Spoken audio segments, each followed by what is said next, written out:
بسم اللہ الرحمن الرحیم۔ السلام علیکم ورحمۃ اللہ وبرکاتہ۔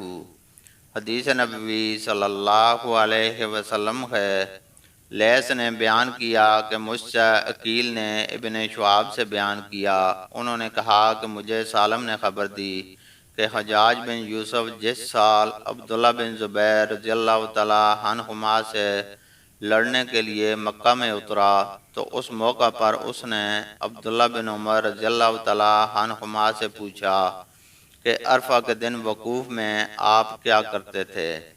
اس پر سالم رحمہ اللہ بولے کہ اگر تو سنت پر چلنا چاہتا ہے تو عرفہ کے دن نماز دوپہر ڈلتے ہی پڑھ لینا۔